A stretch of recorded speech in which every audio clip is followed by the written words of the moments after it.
Marie, salut, merci beaucoup d'être avec nous. Alors, tu fais partie de ces femmes avec 1 million de casquettes. Donc, je vais te présenter. Je ne suis pas la seule aujourd'hui, visiblement. Oui, non, exactement, mais bon, c'est quand même beau, il faut le signaler. Tu me dis si j'oublie quelque chose. Tu es romancière, professeure de philo, créatrice du podcast Philosophie Sexy, j'ai hâte d'en parler parce que c'est hyper sympa, et fondatrice d'école et de crèche Montessori. Je te laisse te présenter. C'est tout à fait ça, mais en fait, malgré ces différentes casquettes et effectivement des supports différents, des approches différentes, en fait, le fil conducteur est le même, c'est la transmission. C'est le plaisir de transmettre, que ce soit à des enfants, des entrepreneurs, que ce soit à des auditeurs, voilà, ou des lecteurs. On va s'arrêter sur Philosophie Sexy parce que je l'ai écouté hier et franchement, c'est hyper sympa, ça redonne le sourire. Ça te donne l'impression qu'aujourd'hui, il faut remettre, et c'est un peu, je crois, le sens de cet événement, remettre l'humain au centre du jeu, c'est ça, et réapprendre à prendre du temps. Prendre le temps pour soi, c'est quoi l'idée de Philosophie Sexy en fait? L'idée de départ, évidemment, moi, ma passion absolue, c'est la philosophie. Et j'avais du mal à ce que ce soit juste cette matière un peu élitiste, un peu poussiéreuse, extrêmement bourgeoise. Et j'avais envie de rappeler à tout le monde à quel point elle était utile dans notre quotidien. Pas simplement pour faire un peu chic à travers une citation dans un dîner, mais au contraire pour mettre de la conscience, orienter notre action, en faire vraiment quelque chose qui nous permet d'agir avec un peu plus de cohérence. Et je me suis dit que le support audio était évidemment un support idéal pour toucher, pour murmurer et pour effectivement aborder des thématiques qui rappellent l'importance de réfléchir, d'infuser. Et il n'y a rien de plus sexy que la pensée. Est-ce que tu as le sentiment que tous ces questionnements métaphysiques qui nous animent, enfin qui ont animé en tout cas une grosse partie de notre lycée, c'est un peu désuet aujourd'hui? Il faut quoi? Appuyer sur reset, tout recommencer et revoir un peu les codes de la philosophie? Revoir les codes, oui, mais ce qu'il y a de fascinant, en revanche, c'est d'imaginer que toutes les questions, toutes les notions qui traversent l'histoire de la philo sont plus que jamais actuelles. Donc au contraire, c'est un appel peut-être à la remettre au cœur de notre société, parce que ça fait 2000 ans que oui, le désir c'est compliqué, l'amour c'est compliqué, l'autorité, le sens. Et oui, c'est ce genre de questions en fait, la philosophie, c'est hyper intéressant. Ah mais complètement. Là, je reviens d'une conférence sur l'intelligence collective. Donc plus que jamais, ce sont des notions qui sont abordées par les philosophes, qui sont pensées depuis 2000 ans. Et ce que permet la philo, c'est juste de dire, bon bah voilà les différentes hypothèses qui ont été tendues, qu'est-ce qu'on en fait nous? Comment on participe et comment on oriente notre action?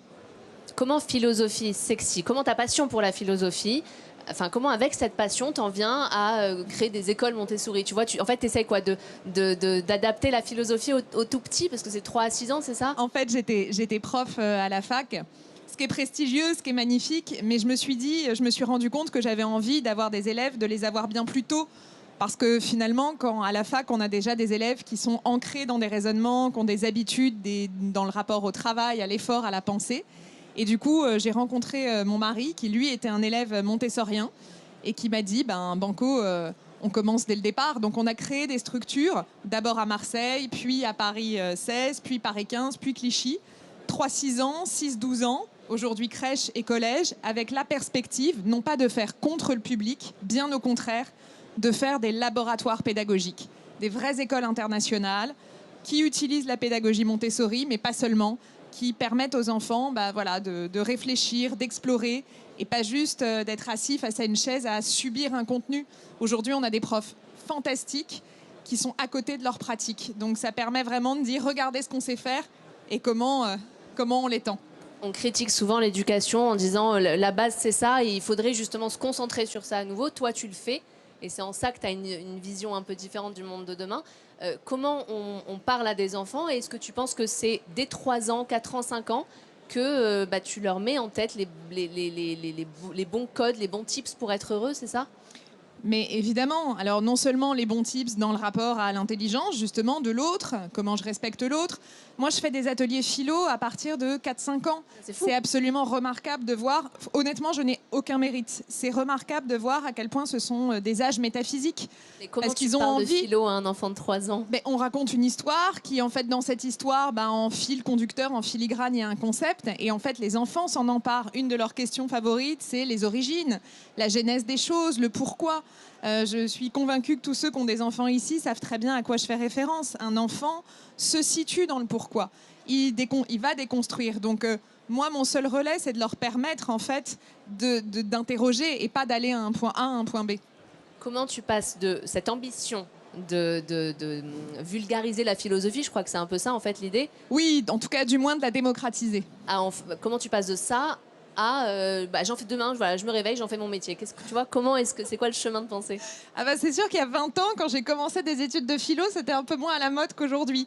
Oui, mais c'est la passion pour justement mettre les mains dans le cambouis de l'esprit, quoi. La philo, c'est une matière qu'on peut appliquer absolument partout, et même dans l'entrepreneuriat, même aujourd'hui en tant que chef d'entreprise, être capable de porter une vision. Parce qu'être chef d'entreprise, c'est pas seulement faire tous les aléas d'administratif, de porter avec tout ce que ça représente. Tu n'es pas en train de former des profs de philo, tu formes en fait les esprits. C'est aussi être capable de quelle vision je porte. Et pour porter une vision, il faut être capable de la définir. Et c'est pour ça aussi d'ailleurs que j'accompagne des chefs d'entreprise moi-même à travers des raisons d'être, des visions, des conférences, de dire comment on fait, qu'est-ce qu'on a envie de dire au-delà du bullshit et de l'étiquette qu'on a tous. Moi, je suis dans un secteur où on parle de bienveillance toute la journée.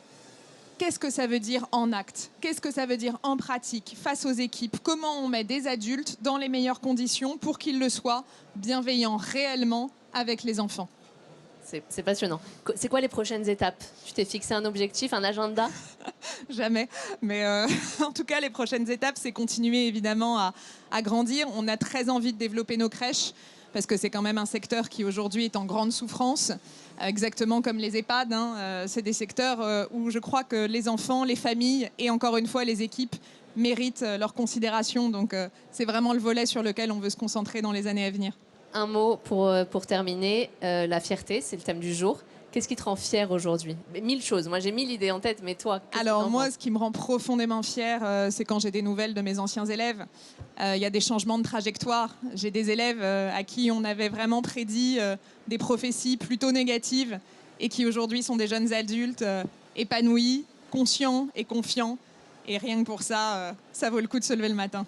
Merci Marie, ton sourire est communicatif, tu sais, on te l'a déjà dit. Merci beaucoup. Merci infiniment. Merci beaucoup d'être là, on peut l'applaudir.